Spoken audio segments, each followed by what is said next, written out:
सुप्रभात बच्चों, मैं सुधा कुमारी मिश्रा आपका इस ऑनलाइन कक्षा में तहे दिल से स्वागत करती हूँ। आज हम व्याकरण भाग से संज्ञा पढ़ेंगे। सबसे पहले हम संज्ञा का अर्थ जान लेते हैं, उसकी परिभाषा, उसके उदाहरण को पढ़ते हैं। संज्ञा संज्ञा का शाब्दिक अर्थ है समझोड़ ज्ञान अर्थात सम्यक ज्ञान कराने वाला। संज्ञा का दूसरा पर्याय है नाम अर्थात किसी भी व्यक्ति, वस्तु, स्थिति, गुण के नाम को संज्ञा कहा जाता है। हम दूसरे शब्दों में संज्ञा की ये परिभाषा भी पढ़ सकते हैं। संज्ञा का शाब्दिक अर्थ होता है नाम।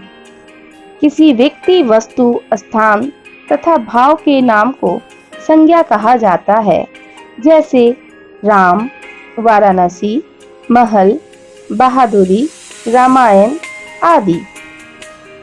संज्ञा का वर्गीकरण। आइए हम देखें संज्ञा का वर्गीकरण कितने आधार पर किया जाता है। संज्ञा का वर्गीकरण 4 आधार पर किया जाता है। पहला, उत्पत्ति के आधार पर व्यक्तिवाचक संज्ञा, जातिवाचक संज्ञा और भाववाचक संज्ञा। दूसरा, प्रयोग के आधार पर समूहवाचक संज्ञा, द्रव्यवाचक संज्ञा। और तीसरा, अर्थ के आधार पर व्यक्तिवाचक संज्ञा, जातिवाचक संज्ञा, भाववाचक संज्ञा, समूहवाचक संज्ञा और द्रव्यवाचक संज्ञा। सामान्यतः संज्ञा के कुल 5 भेद होते हैं। आइए हम संज्ञा के भेदों को पढ़ें। संज्ञा के 5 भेद हैं: व्यक्तिवाचक संज्ञा, जातिवाचक संज्ञा, भाववाचक संज्ञा, समूहवाचक संज्ञा और द्रव्यवाचक संज्ञा। अब हम इन भेदों की परिभाषा को पढ़ते हैं और उनके उदाहरण भी देखते हैं। पहला, व्यक्तिवाचक संज्ञा। जिस शब्द से किसी एक विशेष व्यक्ति, वस्तु या स्थान आदि का बोध होता है, उसे व्यक्तिवाचक संज्ञा कहते हैं। जैसे राम, कृष्ण, सीता, गंगा, यमुना, गोदावरी, काशी, कलकत्ता, दिल्ली, हिमालय, सतपुड़ा आदि। दूसरा, जातिवाचक संज्ञा। जातिवाचक संज्ञा जिस शब्द से एक ही जाति के अनेक प्राणियों या वस्तुओं का बोध हो, उसे जातिवाचक संज्ञा कहते हैं। जैसे कलम, पुस्तक, दूध, कुर्सी, घर, विद्यालय, सड़क, बाग, पहाड़, कुत्ता, हाथी, गाय, बैल आदि। इसके बाद भाववाचक संज्ञा। भाववाचक संज्ञा, भाव का अर्थ होता है अपने दिल की बात किसी से कह देना, अपने अंदर के भाव को व्यक्त करना।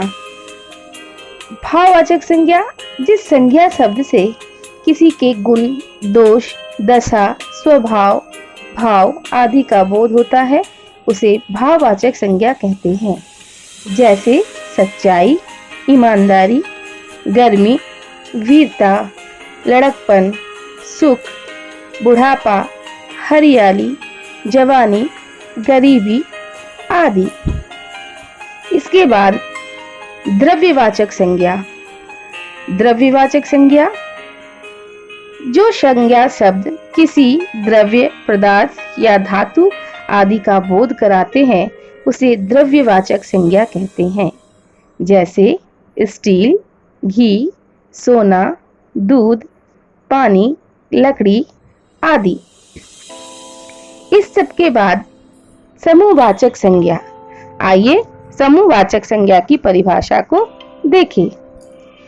जो संज्ञा शब्द किसी वस्तु या समुदाय का बोध कराते हैं, उन्हें हम समूहवाचक संज्ञा कहते हैं।